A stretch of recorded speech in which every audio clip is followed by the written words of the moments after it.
ఈ 5 సంవత్సరాల తర్వాత మీ సక్సెస్‌ని ఎంతవరకు చూస్తూ ఉన్నారు?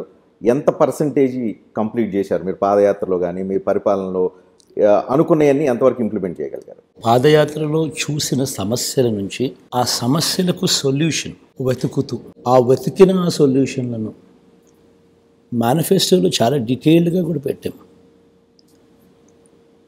పెట్టిన తర్వాత దేవుడి దయతో ప్రజలందరి ఆశీస్సులతో నేను ఈరోజు సగర్వంగా కూడా చెప్పగలుగుతా ఉన్నాం.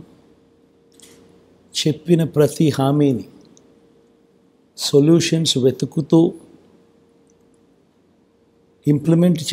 ఇంప్లిమెంటేషన్ లేక తీసుకొస్తూ చెప్పిన ప్రతి హామీని నెరవేర్చగలిగాము అని సగర్వంగా కూడా చెప్పగలుగుతాం.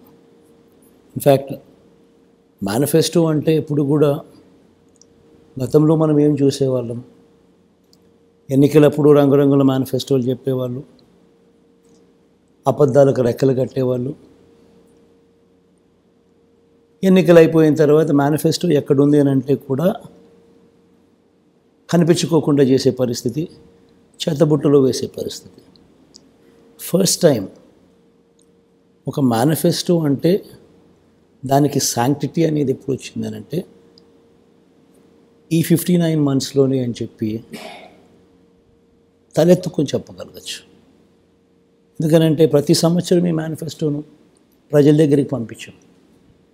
ప్రతి సంవత్సరం అమ్మ మీరే టిక్కు పెట్టండి, అక్క మీరే టిక్కు పెట్టండి, ఇవన్నీ మేనిఫెస్టోలో చెప్పాం. చెప్పినటువన్నీ జరిగాయా లేదా అన్నది మీరే టిక్కు పెట్టండి. ఫస్ట్ ఇయర్ ప్రాబబ్లీ 85, 86, 87% జరిగితే ఈరోజు 99% ఆఫ్ ది మేనిఫెస్టో ఫుల్ఫిల్ చేసి మళ్ళీ ప్రజల దగ్గరికి ఆశీస్సుల కోసం పోగలిగే ఒక గొప్ప పరిస్థితిని, ఒక గొప్ప వ్యవస్థలో మార్పును తీసుకురాగలిగాం.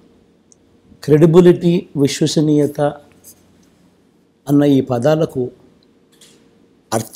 అర్థం ఏమిటి అని చూపించగలిగాం.